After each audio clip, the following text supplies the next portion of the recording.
What starts off as one disorder turns into 3, 4, 5 different possibilities, all with meds, treatment plans, and life disruptions all baked in. In the psych industry, you would be so surprised at how many patients go through that system and actually get progressively worse than get better.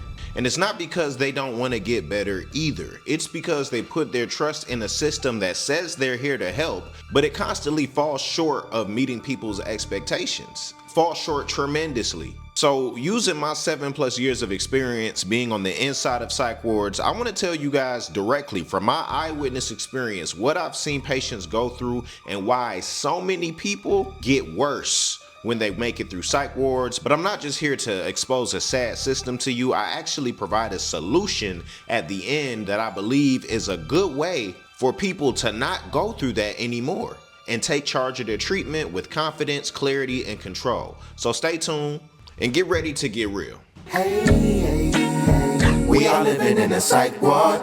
I'm quite sure this is psych ward. I'm quite sure. So here's what a patient will typically go through when they decide that they want to get help before things take a turn for the worse. So maybe somebody's dealing with mental health issues. It could be depression. It could be a lot of stress. It could be where you're starting to hear voices, or you're dealing with some trauma, some PTSD, whatever that disruptive mental health behavior is that is interrupting your life. You hit your rock bottom, or maybe you want to prevent from hitting rock bottom, and you decide to go and get help. So when you go to get help at one of these mental facilities, you're trusting these authorities, educated authorities, to give you the tools, the tips, the tactics on how to make it through your situation, because you just want to get back to life and stop these behaviors or patterns or issues from disrupting your daily functioning. So after you go to that trusted authority, they give you some disorders to explore, and they start pinpointing what it could be until they find one or two, sometimes more if you have a history. And then what happens after that point is the beginning of things maybe getting worse. Because most people don't realize it, but as soon as you bring your issues to a trusted, educated medical professional, we get something called white coat syndrome. Because our culture and society put so much authority and emphasis on doctors, on scientists, on college degrees, on data and statistics. We trust the people that have gone through the schooling, gone through the grueling studies, and everything we hear is difficult about being a doctor. We cast that burden to them, and we allow them to do the thinking for us. But what if the things that they are proposing in our treatment plans aren't things that are the best for us? So with the white coat syndrome, what happens is we will blindly trust their authority. We start the treatment, and here's what happens in a lot of cases that I've seen. You start the meds and they tell you it'll take some time for it to kick in. There might be some side effects, but trust the process. So within the process that you're trusting, a lot of different things are starting to happen. One, you do have hope that, you know what, this might be something new and something I haven't done before, but I believe this is going to help me to get better. And you even believing that will help you to get down that path. But you have to navigate and persevere through the sleep cycles that these medicines pull you through, being lethargic, the appetite changes, the weight gain. And all of those side effects aren't guaranteed, but even as the onset of the medications work, your body chemistry changes, and the amount of energy that it takes for you to get used to those while trying to be your ideal self so that you can function and handle everything life's throwing at you. No, you need some time away. You need to go to a facility to make sure that you are isolated for a time being while these things start to kick in. If you're lucky, maybe the medicine helps you to get better and you reach that breakthrough and you're able to hit your stride and find your rhythm in life. But if you're not so lucky, things might get worse. You might get a bad side effect to where you have a new issue now, and that weighs on your mental health. And not maybe only the side effects, maybe when they were thinking about what disorder you had, you didn't agree with all of the projections that they gave during your one-on-one meeting. But again, they're the professionals and you just want to get better. Let's trust the process. But what happens is if you're misdiagnosed, which happens way more often than people talk about, you're now putting chemicals in your body that is essentially poison. It's like I don't have a headache whatsoever, but I'm popping Tylenol. If it's not there to help or deter what's going on in my body, then it's actually damaging to me to be ingesting. And so you could be going down a whole treatment plan that has nothing to do with your actual disorder. And there's no built-in moral compass for a lot of these psychiatrists to care what's chemically happening to you. You have to live with the effects of that. And this is not to scare people. This is to bring you to awareness of how much we need to be involved in our treatment plans. And trust me, like I said, I have a solution. And it's not going to be a heavy lift like you think. So during this process where the meds aren't working and you're not so lucky and things are not so good for you, you're feeling the side effects, they're starting to affect your mental health even worse. You don't even feel like you're making a breakthrough for the situation you came to get help with. And even though you tried to muscle your way through, it's bringing you back down and it's worse than before. So now we go through the med adjustment phase where the doctor might, all right, let's try decreasing the dose, or actually we need to increase the dose. And that can be a whole window of time. So now you have to spend more time in the psych ward, or you're spending more time playing double dutch on hard mode in real life, trying to make sure you can go to work or be a parent or whatever the thing is that you need to do, go to school so that you can continue to stay on track with society. Or if you can't handle all of that, maybe you end up in the psych ward for longer. You get more days. And this could be, you're getting into like 3 weeks in these wards, maybe a month, whatever your insurance can cover or the hospital allows. If you got any relationships you care about, either they're all in trying to help you or they're getting strained and you're starting to isolate. So as you can see, this process requires a level of mental health that you already don't have when you're going there depleted in the first place. The weight gain is crazy. You sleeping in the beginning of the day for 10 hours, 12 hours, 16 hours. A lot of these medications also make you want to be suicidal. There's some aggressive side effects that you might be dealing with at this point. This is where, this is what we call the Thorazine shuffle for patients, when they start walking around like zombies. And it's not to make fun of nobody, it's just a cultural, colloquial term that even the patients use when they understand somebody is off a certain concoction of meds and your energy is below 10%. Eyes can barely stay open. So now this time when you go to the doctor, you're fed up. You're starting to feel like you're losing your grip on yourself. And this time you're desperate, demanding that the doctor change your meds or put you on something that works. But once again, you're vulnerable and you feel that your emotional expression is going to make him or her focus deeply on giving you the right concoction, but you still have to rely on their authority, know-how, etc. to get you the right concoction, to get you up out of this situation that you are now layers in. So now your reliance on the system to leave the system has now strengthened. And at this point, some people just want to get free and back to their first level of mess before they got through all of this. But once again, you are put on the track of trusting the process, because what else can you do? You don't know how to climb up out this situation. You are now a different individual than you were when you first tried this treatment and these meds that can take months for you to get used to. Now you're in this process now, and the cycle continues, and now you are just constantly slipping lower and lower and lower, and it's like you're drowning trying to get back to your old version of abnormal, because even that is a better place of functioning than to be stuck under these chemical constraints, these doctors, these institutions with rules and resources that stop at certain points, and you're trying to, it's just a vicious cycle. And I've seen people get churned through it and lose their lives because of it, whether they become a shell of themselves or it literally drains the life out of them. And it's sick. As the system continues to make money, it makes you really ask, like, what's the purpose? Who actually cares? And there's a lot of people in these institutions that don't identify with the way that these structures are set up. But nevertheless, we still worked for it. I worked for it. So the question is, how does one get real help and real solutions to break that cycle? And if you're working in the ward, what are ways for you to help break that cycle for them and with them as well?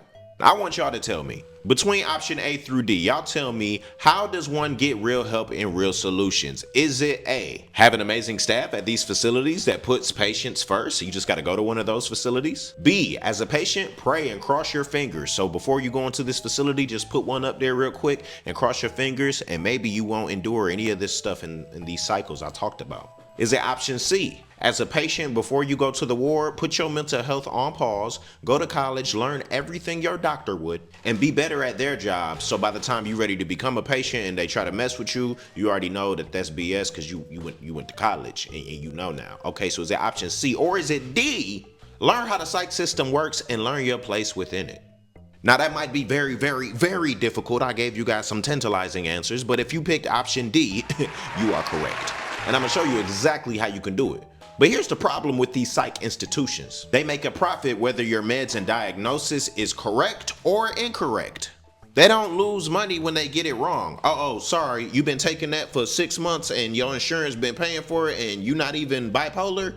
Got you. Okay, so we just gonna put you on this new medication and your insurance gonna pay for that one, or you gonna come out of pocket because you know your insurance don't cover certain stuff. And also the last problem with these institutions, and I'm sure there's a whole list more, but as a patient, you have to source your own materials and resources to help you in your situation. Now, you might have good staff, good social workers that can make connections and get you into places where you don't have to come up out your pocket, government funding, etc., etc. Shout out to all those angels out there. However, in many cases and places, if you don't ask the right questions, then the right answer doesn't pop up. So you need to know what's out there already and to be connected. Maybe, you know, even for homeless people that knew stuff and knew their rights, they knew how to navigate and survive. They had homeless communities, people that knew where to go, what shelters were open, what took you past a certain time, what things that the state will cover for you, how to get bus tickets. Like, certain people were really, really tapped in. But it's whether, if you know, you know. And obviously the realest solution we can come up with is probably a systemic overhaul. But that's impossible or very slow. Wouldn't happen in this lifetime. So here's a solution that I provided in 3 parts.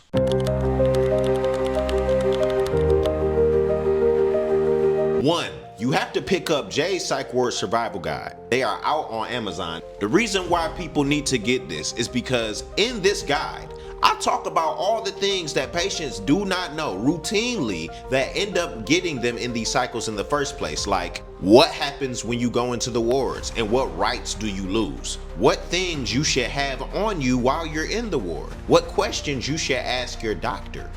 What staff exists in those wards so you can ask the right questions, summon the right people, and get the right resources? What notes do you need to take to make sure that you can advocate for yourself properly? What are your rights and how do you protect yourself while you're inside of these wards? And not only do I share stories from the experience of me being in there to drive these points home, but I'm giving you the worker's perspective of what many patients don't know regarding how the system works. This is like your cheat sheet to psych wards. I dream that everybody before they go into a psych ward will have this on them. This is like your pocket Bible for the psych ward. I'm gonna need these corrupt psychiatrists and workers to hate to see Jay's Psych Ward Survival coming, because it's here to create successful patients that are in control of their treatment plan, that want clarity, confidence, and control over their lives. And it has to be in your hands. This is how you get your power back. So you can get the physical copy, or if you want to just have it digitally on your phone, you can also get the ebook. But that's not all we got. We also got a community. I have a community called the Psych Ward Survival Club, which is comprised of people with different mental health struggles that have either been to the psych ward, they're thinking about going to the psych ward, or want to avoid going to the psych ward. Maybe you've worked in the psych ward or want to work in the psych ward as well, and you want to be in a community of people who get it. You're in a destigmatized place where nobody's gonna judge you for your mental health struggles or your diagnosis, and you can just we have weekly discussions. There's a full course on how to navigate psych wards. We have progress calls. Some of the strongest people that I've ever met are in that group, sharing their stories, encouraging one another. When you can get insight on how certain things work, you don't have to go through it yourself. The way that these psych ward experiences happen are people are in cubicles of their experience and they repeat the same mistakes, and it's like I'm watching somebody drive over the same cliff over and over and over again, and nobody sees the other person that's done it, and so they make that mistake. But if you're around people that have been through what you are going through or maybe are headed towards, they can say, hey, that's a cliff over there. I wouldn't go that way.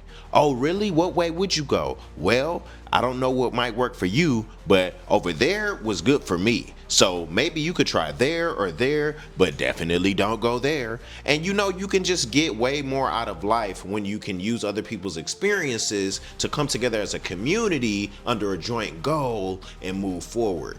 That's an amazing resource, and that's something that I haven't seen outside of a clinical setting.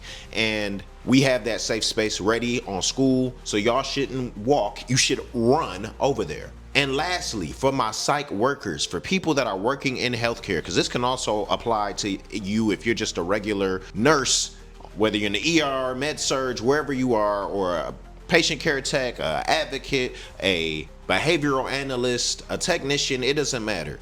For the Psych Worker Survival School, I break down exactly what you need to know in order to be an effective worker in that system. They called me the patient whisperer when I was in there because I prided myself on putting patients first and making the unit safe for everybody, while also being an advocate for patients and making sure they were aware of what their rights were. So I'm going to give you that same knowledge I gave them, and we're going to come together as a community of workers, pushing the morale that we want to make the system better. We want to go above and beyond for patients. We want to reflect in a humanizing way to these people so that when they come to these places, they don't feel the brunt of the system that just wants to extract. They feel the real support, the real care, the real concern for them that they should feel, instead of this cold, hard, abrasive system that thrashes them and traps them in a cycle. We can help them break that by being good workers, and we need to come together because we need each other too. Because the work that we do is not easy. You have to decompress. You want to figure out how to shoreline the stress that you endure, and this is a place where you can talk to other people about what you got going on, share similarities, be around people who get it, be in that destigmatized space. But also there you can get a full course from me where I give you my patient whisperer tactics, tips, and tools so that you can be effective no matter what you're doing. Whether you're a psychiatrist, we got some people over there right now, and we need to spur each other on to be better. So again, don't walk, run over to the Psych Worker Survival Club as well. Community is the key. Notice everything I said puts the control in your hands, because if you're not driving, who is? Who is? If you're falling asleep at the wheel, you're not going where you want to go. And we have to restore our sense of trust in self and get out of the spell of white coat syndrome. And it's not that we don't want to trust our doctors or that everything they say is wrong. No, there's really intelligence behind the things that they've gone to learn. But because of how the system works, they're not incentivized to care. And we're not programmed to understand that they don't. And so because we lean to default trust, the dangers we experience are too risky to not question them. Remember, it's a practice. And when you're in these environments where you're equipped with these tools and you're in a community of people that get it and that have been through what you're going through, then you are way more apt to be self-aware, to have confidence, so you can have clarity and control. That's the goal. That's how you get free. So if this video spoke to you, definitely drop a comment down. Make sure you drop a like, share this with somebody, make sure they know about the community. When you get the guide, okay? When you get the guide and flip to the back, you'll be able to, hold on, because it's a flex low key. You'll be able to scan the QR code and join the school community. So that is amazing. That's going to be in there. Imagine if we could get these, a bunch of these at Psych Wards. There was somebody that DM'd me, and I got to find this DM, but they were talking about they wanted to put it in their local library. And the library said, well, they at least got to get the books on Amazon. And I was already working on it, but sure did add some fire into my behind it. We are on Amazon now.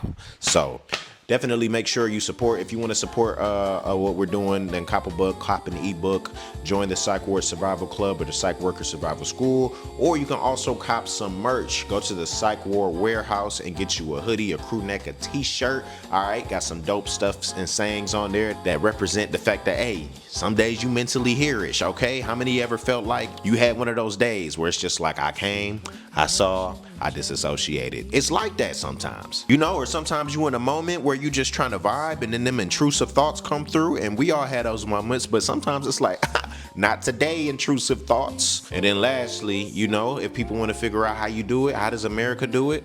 A healthy American, coffee and coping skills. Just give me my coffee in the morning and my coping skills throughout the day, and we gonna be all right. So if you want to support, definitely go ahead and copy some merch. Appreciate y'all as always. What we're building is truly, truly revolutionary. I, again, just want to be able to make a space for people to have what they need and to have the control they need, because we deserve it. I've seen way too many people fall by the wayside, and this is the solution in this psych ward we call America. Peace.